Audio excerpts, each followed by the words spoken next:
We are so excited to have you back on. Our first episode with you did so incredibly well, of course, Ooh, because because you're glad to you're amazing. hear. the because kind of you're the queen of talking about this, because one of the things that you're so good at, which is how I think your books have done well and your internet presence, is you're so unbelievably honest and real.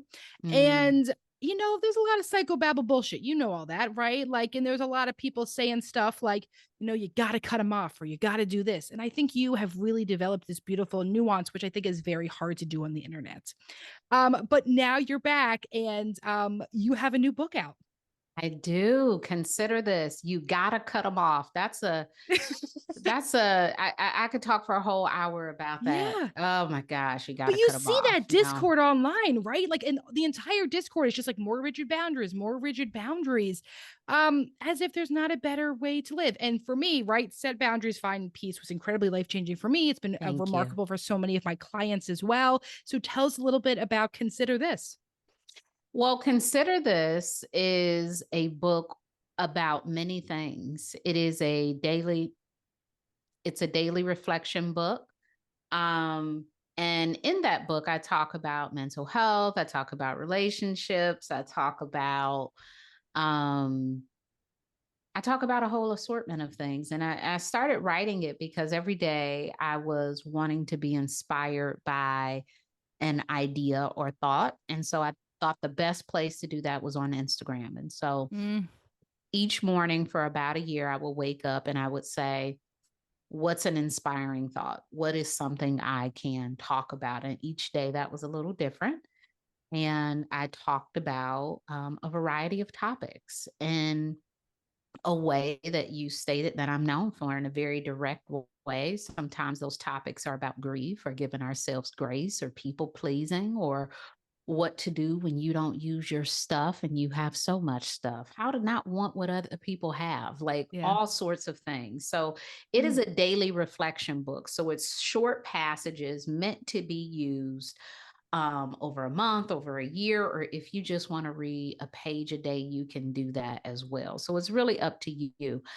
I don't know about you, but with daily books, it is often very challenging for me to go from January 1st to December 31st. Like I get off track and then I'm like, I can never read this book again because I got 10 days, right? So I didn't want to create that scenario with Yeah. someone else.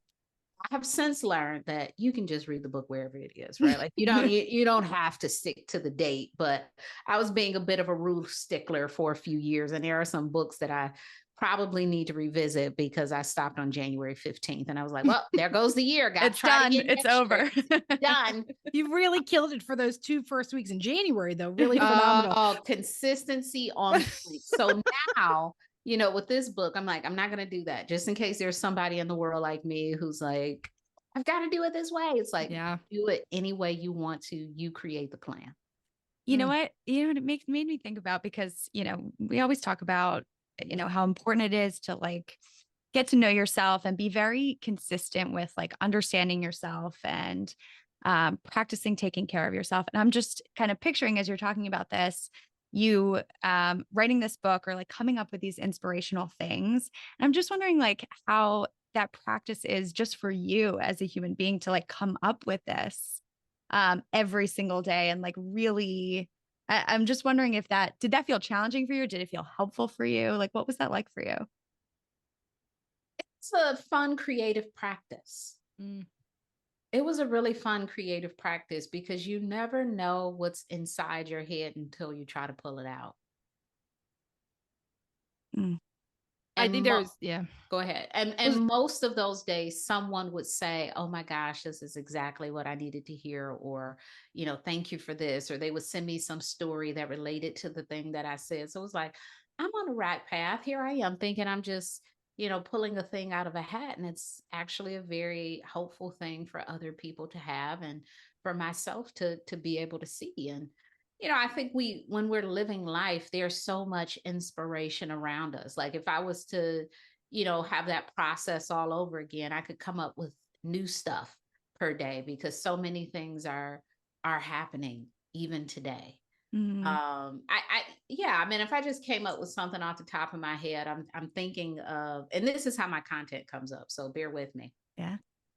I went to a new Panera Bread location, and there was a guy in line who said, "I went to barber school in this place in 1996." And I instantly thought, nothing stays the same. And so I would take that thought and create a piece of content. Oof. See, Because he was just like, Yeah. I mean, he started talking to me about, and it was an upstairs, and next door was this store, and next, he's telling me all this stuff. And in my mind, I'm thinking nothing stays the same. oof. There's I could just live in your brain. Yes. Right. Like if I was in that Panera Bread, I'd just be thinking about that like broccoli cheddar soup in the bread bowl. Right. Yeah, it's true. I'd be like, the mac and cheese is very good. But there's a lot of therapists that listen to this show. And a lot of those therapists are thinking, how have you done this? How do you come up with content every single day? And it sounds like one of the things you're saying is, I actually don't try as hard as you might think. I'm not trying. I'm listening. When I started using Instagram, I would listen to my clients talk, and I would write down what I thought about what they said. That was the content. When you are in a relationship with someone who is repeatedly doing the same thing, they are not reflecting change. That was my thought. That was the content right there. I wasn't like, oh, and a lot of times I don't say this stuff to people. It's just in my head. I don't say to my clients, like, these are 5 signs of an emotionally unavailable parent, but I'm hearing you talk about it. Yeah.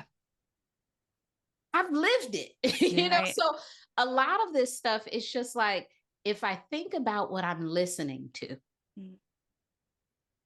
there's my content. Yeah. If I think about what I'm actually experiencing in this moment, when I'm, the other day I was talking to someone on the phone, and they were telling me this problem that they have from time to time. It's an issue. I feel like I've said all the words I can say. And I said to them, I said, I'm not trying to be dismissive, but I don't know what to say. Sometimes we don't have the words. I think that's very powerful for us to admit that, as a friend, as a partner, as a family member, as a coworker, as whatever I'm showing up as in this moment, I may not have the words for you in your situation. I can listen to you, but if you want feedback, I've shared everything I know on this topic. I don't have anything else. I don't want to make anything up. Yeah. It's also like so just like authentic and like connected to yourself. I totally, see that, feel that happening, right? If someone's like asking for something and you're like, oh, I got to come up with something, but there's times in which, right, you just don't have the words. I don't have anything to say. And so your ability to just be like very authentic in that moment, like also allows you to like really connect with the person of like, I just don't have it. I can sit with you. Right. And I don't have the words right now. So something we've talked a lot about on this show is my struggle with infertility, IVF, all those different things. And man, when you talk about a subject like that, infertility, grief, any of those, you wish more people would say, like, I don't know what to say to you. Because too many people try to say stuff because we feel like we have to be talking. We owe it to someone. We have to give a certain response. And then like, that's a pressure on them too. If we were to give people permission to just not know, to not say, that's sort of a beautiful thing too. Or to not relate. Yeah. I had a client, she was really grieving the loss of her father, who, was a really good father. And I can't relate. I said, oh, so I just listen. And, the thing that comes up for me when they talk about it is, what a beautiful experience to have with a human. I don't have to relate. I don't have to make you feel better, but this grief is evident of love and deep connection.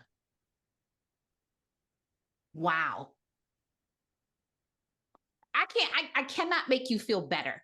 Yeah. I can just notice what I'm seeing, that you had such a loving relationship that it feels this way when this person is no longer in this realm.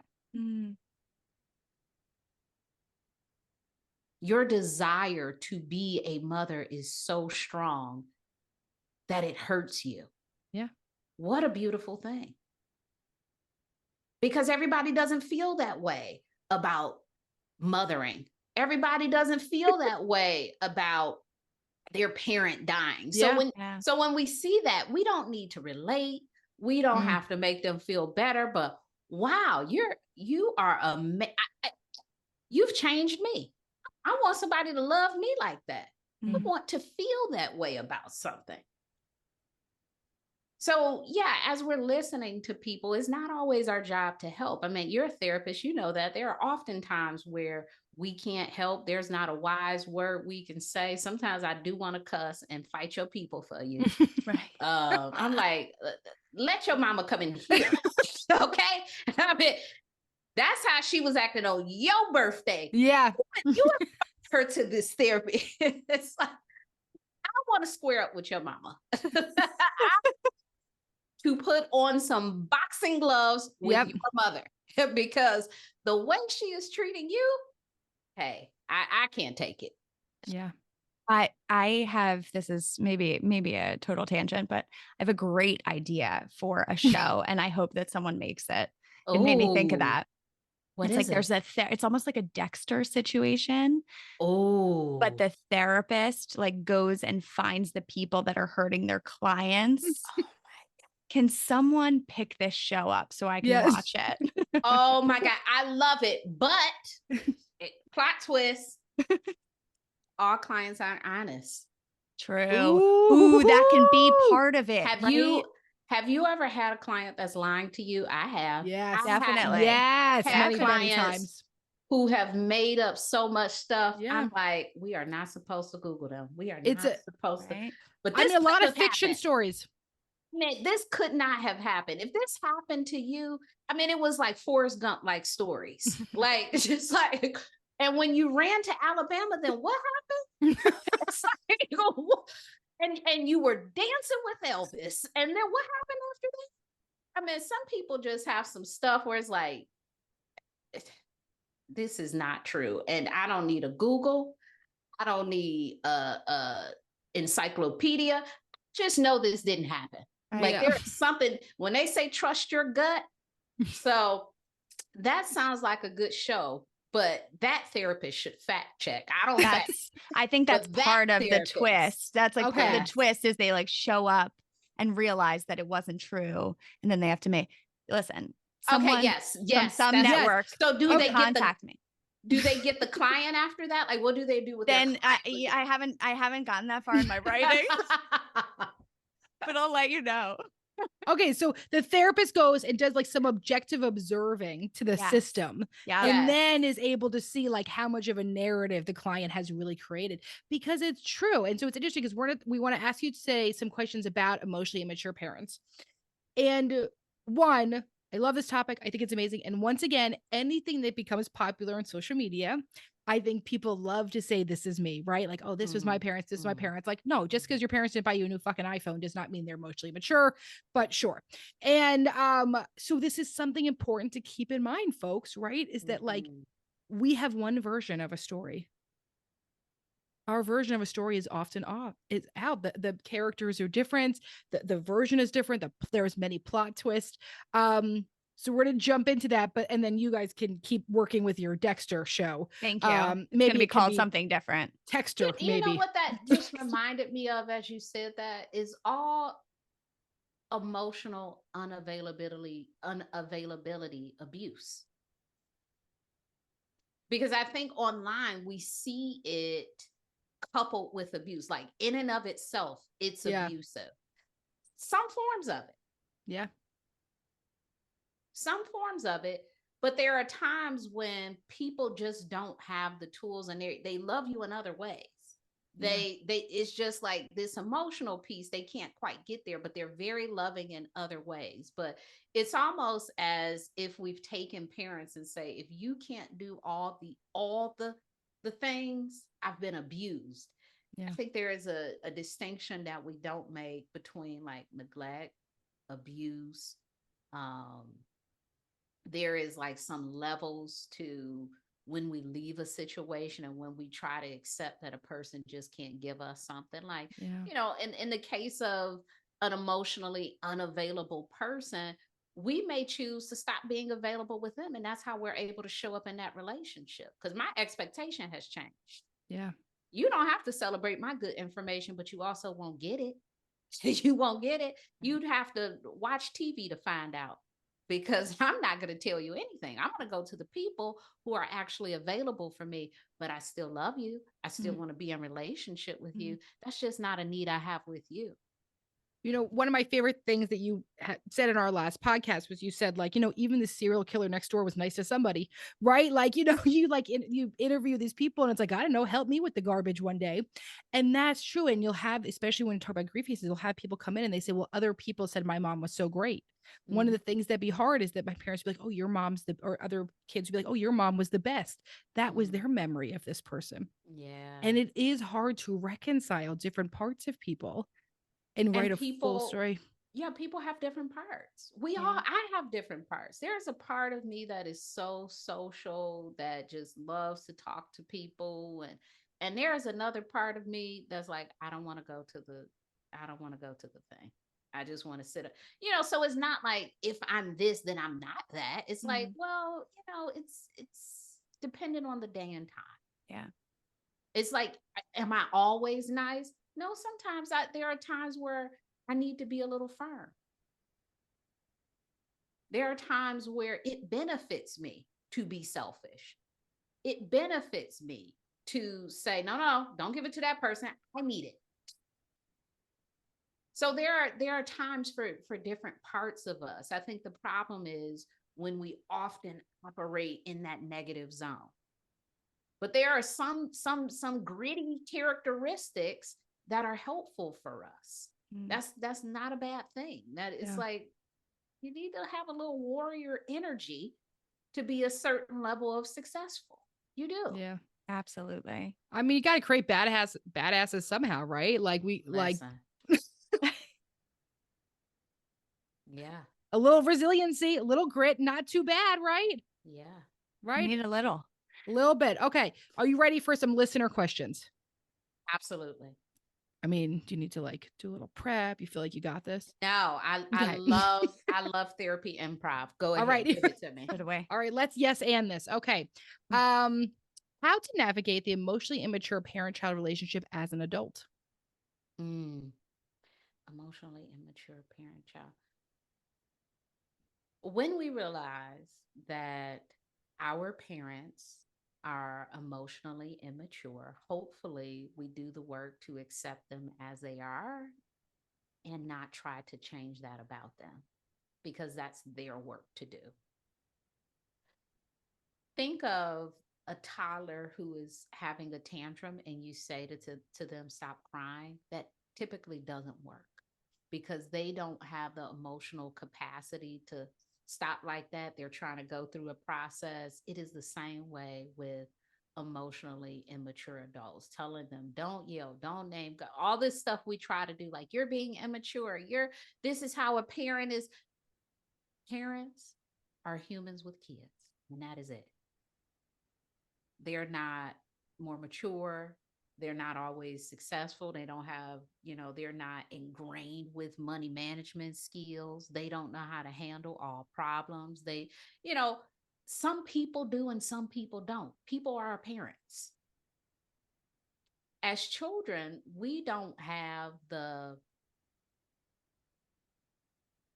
outward appearance of, oh my gosh, this is my parent. I should think about them in the world.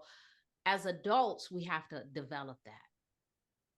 We have to develop this idea that this is another adult. And just like I work with Sally, who ain't got no sense, my mama is Sally age. Sally is somebody mama. Yeah. It's like, and if she ain't got no sense, I'm over here saying that my mama has to have, all this maturity. This other lady over here is not given to you because it's not given to you in the hospital with diapers. They No. don't say, here is some maturity and take these Pampers. That's not how that works. Mm-hmm. Maturity is something that you have to want to develop. Maturity is something that you learn through various experiences.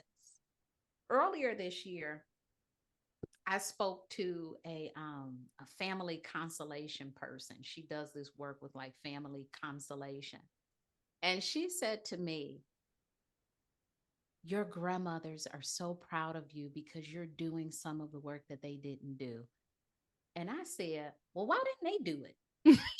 She's like, listen, me with a hefty burden that my ancestors are saying, yes, here is somebody to do the hard work. I said, oh, I thought you was going to say something different than that. But then I said, you know what? Sometimes they can't.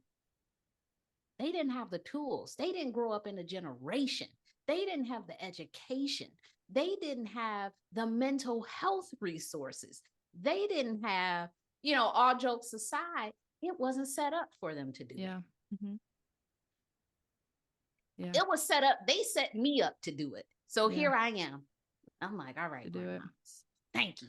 Well, it's so true. Our grandparents' generation, they couldn't, Amazon set boundaries, find peace, right? Nope. Like they didn't have friends that say, hey, did you listen to this podcast on mental health? Yep. They didn't even have Right. words for They didn't They know know there's no what it was. language. right. They didn't know what it was. They didn't know that with their children, how important it would be to talk to them about their feelings. Yeah. My mother says that her mother told her, you have to shake it off. When somebody does something to you, you don't hold a grudge. And what that means is if a family member does something to you, you don't bring it up again. They basically didn't do anything to you. Like it's erased because you don't hold a grudge. It's mean to hold a grudge. Mm. That's what she learned, that you don't hold a grudge.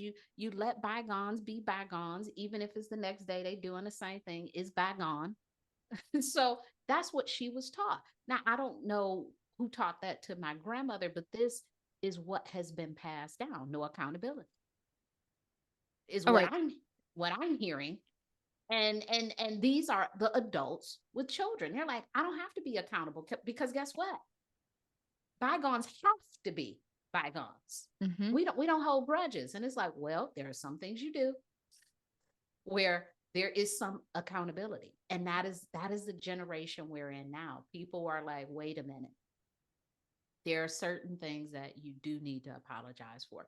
There are things that you need to be accountable for. But that's not something, at least in my family, that's not something that was passed down. That is something that, is a newer concept. Yeah. So one of the coolest things when we put this on social media, come ask your questions, is the question we kept getting over and over again is, what if it's me? How do I tell if I'm the emotionally immature one? How do I know if I'm emotionally mature and how can I work on it? How do I become emotionally mature? And I thought that was so cool. We kept getting this question, so often online. It's like the other person. This was like, no, I think it's me. What do I do to grow? Speaking of accountability. I would say the best place to find out is a trusted relationship. I think the number one trusted relationship is with a therapist, because you can be absolutely honest and find out if it's you. Sometimes people give us a glimpse and we're not ready to listen. There are times where I hear people talking, this is not a therapy term, but straight bullshit. It's not a therapy term? No. And as soon as you try to call them out a little bit, like, well, do you think your boss was? No, it wasn't my boss. It's like, oh my gosh, they're unwilling to hear anything. And it's like, let me tell you an indicator that is you. If you have the same problem in different scenarios, it's you. There is no person, there is no meeting of the same people over and over in this life. There is no getting of the same energy over and over. There is no losing of the same type of job. When you continuously have the same situation over and over with people, you need to look and listen. Something is trying to unfold for you that you are not ready to address. Mm-hmm. Sometimes you don't take direction well. Sometimes you don't. And that's hard to think about ourselves. Like, oh my gosh, I'm the sort of person. Yeah, that's what this has been telling you. You're impatient. This is telling you that you get very aggressive with people. And you think, because sometimes we cannot hear it from the people that love us. We can't hear it from our partner. We cannot hear it from our friends. And we love our people so much. We want to be in relationship with them that we don't even call them out. We like, oh gosh, I can't even say anything. They won't let you. Some people will not let you. They'll be like, oh, here you go again. I don't want to talk. It's like, okay, well, I was trying to be helpful, because actually you may need to know this about yourself to exist in the world. But everybody who talks to us is not trying to be better. So if you really want to be better, go talk to a therapist, because that's where I feel people are most receptive to honesty. You may have done some things in the past where, let's say you changed and you're ready for people to be honest with you. They may not trust that based on how you performed 2 weeks ago when they was trying to be honest with you. So they may not trust this. No, tell me the truth. It's like, I'm not falling for that. Right. Telling you any truth. Are you kidding? Right. There's so much more history involved when you're in any sort of relationship. And even sometimes in therapy, right? You can have clients where you might show them something, 1 million times. And it isn't until like 2 years later, they're like, oh, I can finally see this. But there is more space for that, like, ability to be receptive to it, to kind of look at it. We even say this about the podcast, that we, sometimes we're just like repeating things over and over. And it isn't until we say it in a certain way, or they hear it a certain amount of times, that it really hits, and they can really say, oh, wait, maybe that is true about me. Or you're at the right time to receive it, right? Sometimes you're just not there. Right. And for whatever reason, one day, the universe and the moon and whatever the hell happens that day, you're like, oh, wait, never mind. I see it all.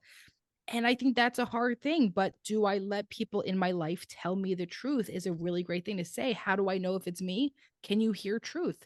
Can you hear feedback? Can you hear constructive criticism? Well, there are times where I've made little tiny attempts to be honest with people, or to have a varying opinion. And for people where they're not ready for that, they take it as a very abrasive, you're not supportive, you don't like to listen. It's like, so I have to support everything to be supportive. Got it. Even if I think it's a bad idea, I have to show my support by saying yes. And this is how I know that it's funny, because when it happens to celebrities, people always say, like, why did they tell them not to do that? Because they could. Understand how they can't, because I myself have relationships where people can't handle the truth. So you think that this celebrity over here who's paying these people can handle the truth? Oh no, they really can't handle. You can't handle, so it's, sometimes it's really hard for that. So what I've started saying to people when they tell me something that's hard for me to hear is, thank you for sharing that. I don't try to give them an excuse. I had a friend come over, and she has the most beautiful house ever. I mean, she's been in magazines, beautiful home she has. She came over. I had a piece of art on the wall. She said, she was looking at, oh, this is so beautiful. This is it. She said, are you going to get this framed? She said, hadn't thought about it, but she was like, yeah, I think the protocol typically is that you frame this. I was like, thank you for sharing that. Thank you for sharing. Ouch. Thank you for sharing what the protocol is. Now I know. Did you get it framed? It is not on that wall. It's at the framer right now. Thank you. I listened. So she's like, hey, I'm just, so I'm saying thank you so you can let me know in the future. Because I don't want you to feel like, oh, I can't say anything to you. You too sensitive. No, I'm not. I will listen. And there's times that, people may say something to me and I'm like, thank you, trash, not listening. But there are other times where it's like, some sense. Okay. Or I didn't know that. Sometimes other people just have different talents than you, right? Like if Jen walks to my house, she's very good at decorating and tells me it's changed something, I'd be like, yeah, good call. I should probably do that. Jen got a frame on that paint. Right. This one right here. I'm like, I can do bookshelves. That's just home goods. I can't even. Okay, but it's a frame on there. But there is a frame. Yes. She said canvas frame. Right. Okay. I said there's the difference. Art. She's like, no. No, not like that. Polished. No. It's more polished. There we go. You put a don't just do that canvas. You know what I love about saying too, like, thank you for sharing that, is because even if you're having like a small reaction to it, it almost like creates space in between like the reaction for you to like sit on it. Because sometimes when we are reactive to something, like, and the other person feels like, oh, I can't share anything with them anymore. Even though we want to hear the truth from other people, sometimes things sting and we have an automatic reaction to them. So I love the idea of just like putting that there, of saying like, thank you for sharing that, so you can process it and allow space for the person to like keep coming to you with like how they feel or what they're thinking about things. It sent me down a Pinterest rabbit hole. I'm looking at all the artists. Dang, that got a frame. I'm watching TV shows. I'm like, and a frame on it. Person's art got a frame. She wasn't wrong. Sometimes people know what they're talking about, right? Like, I don't know. Okay. And you may have never noticed. Yeah. You may have never noticed, right? All right. Here's a question. How to respond to "it's not that deep" when you try to express a boundary? I wouldn't even respond to it. That's a comment I would ignore. It's deep enough for them to say that. And so when people say stuff like that to me, I'm like, clearly it's deep to you because you're saying that. So that kind of hurts you a little bit. And it sounds like you don't know how to process that. So you're putting it back on me to deal with. Maybe that's the therapist in me. But I don't play those kind of games with people when they try to make you feel like it was just a joke. It wasn't that big of a deal.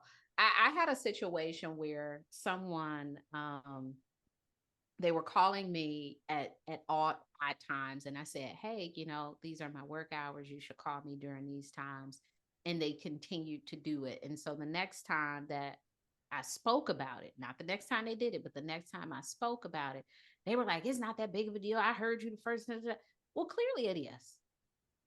Clearly it is. Because if it was so not a big of a deal, your voice wouldn't be elevated talking about it.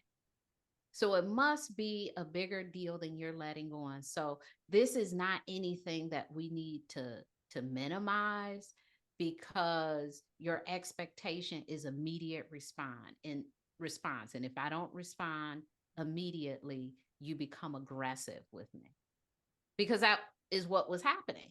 And so to say, oh, no, it wasn't that big of it must be a big deal based on your response to what I'm saying.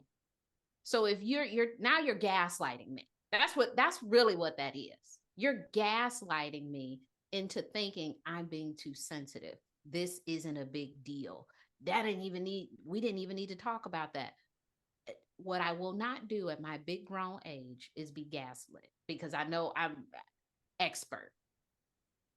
I know all the little strategies, all the signs. So it no longer works on me. I see what you're trying to do, and here's my boundary. You can say this thing if you want to, which people say because they're trying to stop talking about this. I can't hear it. La la la la la la la la. It's not working on me, and I will continue with my boundary. That person clearly didn't read your book. Oh, no, I don't think that person read my book. No, I don't think so. I think that book for that person is probably like, I don't know, like son to a vampire. Right. Right.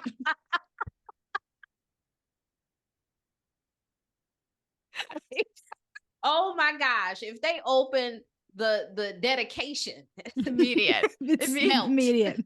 melt. Melt. You know, that book isn't for everybody. And that Me might and not be Me and dairy. Okay. Here's a good one, because I think people bring this up a lot. How to set boundaries when appeasing them is just less conflict. Depends on what it is. I'm up for appeasing people sometimes. I think we all should be up for it in our relationships. Please appease me on my birthday. Please appease me if I say I'm having a Mariah Carey Christmas party. Please appease me. You know, I think sometimes that's a part of relationships. We do live in a culture where it's like, I shouldn't have to do anything I don't like. If I don't like to dance at a party, I shouldn't dance. If I don't like this, I shouldn't. And it's like, I think in relationships, we're doing a little bit of what we don't like sometimes. Yeah. I am not playing with my kids because I love Uno. No. I am playing with them because this is a part of being connected to this person. And to be connected to you, I may have to appease you sometimes. Now, there are times where, you know, my kids may come up to me, can you play? And I'm like, I get to pick it. If I have to play a game, it's going to be a game I like. You're not about to get me in any game. We're going to play one round of sorry. That's it. I'll do a Candyland. That's fine. Candyland. A Candyland I can take. An Uno. I could basic Uno. Uno. I love Uno. My kids have all the Uno, the flip. No, it's too many. The switch, the too complicated. This one where you could put down 10 cards. I'm like, no. I will play basic Uno. That's all I have. I do not have these new rules in my spirit today. Maybe tomorrow I could prepare myself and say I could play flip Uno tomorrow, but for today, I got basic Uno in. But it's still appeasing a part of them, right? It's not saying just because I don't want to do it, I don't have to do it, right? I mean, that goes back to, right, this individualistic culture we have. Yeah, relationships matter, though. How do you exist within a relationship? Yeah, I think total comfort is not always possible. But we can't exist in a world without people. Yeah. We cannot exist in a world without relationships and people. When we think about like Castaway, and he just had that little ball. Wilson. Or the movie with Will Smith, and he just had the dog. You know, like those are very sad movies. That was so sad when the dog almost became a zombie or did become a zombie. Oh my God. I can't even think about it. We need people. We need connection. And so a part of that is not always being comfortable doing things. We may be the type of person that's very shy and we don't like a lot of people, but our best friend invites us to this networking event after work or something. And we go because I want to be connected. I'm here for you. I'm not here to meet any of these people, but I want to be here because this is your thing and I want to support you and be connected to you. I don't ever have to throw a similar type of event because it's not my thing. But if you have it, I'll be there. All right. One last question, then we have to move on to calling BS. Okay. I have someone in my life that I love very much, is very emotionally immature. I brought around a group of folks for an event, and they complained the whole time. What do I do next? I'll learn your lesson. You know, if you did that once and they didn't like being around a group of people, do we need to take them around groups of people? Sometimes people are not friend group folks. That might need to be a one-on-one relationship. And we have to recognize our people. I was just talking to a friend about there's nothing worse than inviting a person who doesn't like something twice. The first time is like, okay, I didn't even know you didn't like this thing. But the second time, the egg's on my face because I am aware you don't like this thing. and I have invited you, and now I'm suffering because you're not even pretending to like this thing. Like, it is okay. Once you realize, like, oh my gosh, they act real odd with a lot of other people around, don't do that anymore. Yeah. There are other ways to be in relationship with that person, and it might not be group settings. It might be a lunch date one-on-one. It might be dinner at your house. It might be watching a movie together, but it's not, we all have to be friends. That doesn't work for everyone. So Right. good. So Okay. in our final segment, which, you know, pretty much this entire thing was calling bullshit, but we'll give, you know, like this final pack a punch, call some bullshit on something for us. Okay. That's it. Just got to call some bullshit. I have to pick it. Yeah. Yeah. Any topic. It can be anything. Literally anything. Like candy corn is good. We know it's bullshit. I love candy corn. I knew you were going to say that. I knew it. What do I want to call bullshit on? You said candy corn is good. I love it. She doesn't like it. I mean, if we're sticking with candy, I'm sorry, licorice. No, I love licorice. I hate licorice. I like red vines. Oh, yeah. Well, obviously it's better. But licorice, like original licorice, disgusting. Disgusting. I've never ate a tire, but I think it tastes like licorice. Definitely. I'm like, it tastes like tires. You ever had something you're like, this tastes like burps? I don't know what burps taste like. I guess I do a little bit, but I'm like, I think licorice is pretty bad. Dark chocolate. Not a dark chocolate person. If I'm gonna eat candy, I'm going all out. Give me the Yeah. shit. Why? Yes. Yeah. Agreed. But, you know, some people can tolerate things in a way that I can't. So, you know, I try not to judge people by their candy preference, and at the same time I do. Yeah, makes sense. You know, when people like whip out licorice on the beach, they'll be like, No. "Oh, take a Twizzler," and I'm like, "Oh, Twizzler." That's the licorice that I don't like. You said red vines are licorice. When I think of licorice, I only think of Twizzlers. I think of Twizzler When too. I People think are like, licorice, I think of like beach anything snacks. black with that licorice. Oh, black. Oh my gosh, that's even worse than Twizzlers. Where are you going with this? There's no point to this she conversation. is never coming back on this podcast after this. Oh my gosh. Black licorice. It's Yo, it reminds me of my grandma. When She people always had eat it. things that I think Memories. are nasty, I like to watch them eat it. Like, are they and seeing if they're really enjoying into it. this? Yeah. Like, you really like this? Huh. That's how I feel about Aperol spritzes too. I watch people. I feel that way about Aperol Aperol spritz, and I'm spritz. like, oh, It's horrible. okay. Oh. So that's not that bad. That's not as bad as a Twizzler. Twizzlers, and then the texture of it. I mean, I could go on and on about the Twizzler. It feels like a little plastic salt. I don't know. It's I agree. And some people will like drink. They'll be like, "Oh, I'm using my Twizzler as a straw." A straw. Oh, come on. That's good. No. Oh, look. Well, consider this. Twizzlers suck. Who would have known? Listen, go out. But red vines don't. But red vines There don't. it Go is. out today. Buy Consider This. Life-changing books. Where can Yes. everyone find you? Don't buy licorice. How can people locate you? If you eat Twizzlers, I still love you, but Still buy the I book. will watch you eat it. Because I'm like, are you serious? Are you pretending? Like, what are you doing here? Something the best supervisor I ever had said to me, "I will judge you, but I will not condemn you."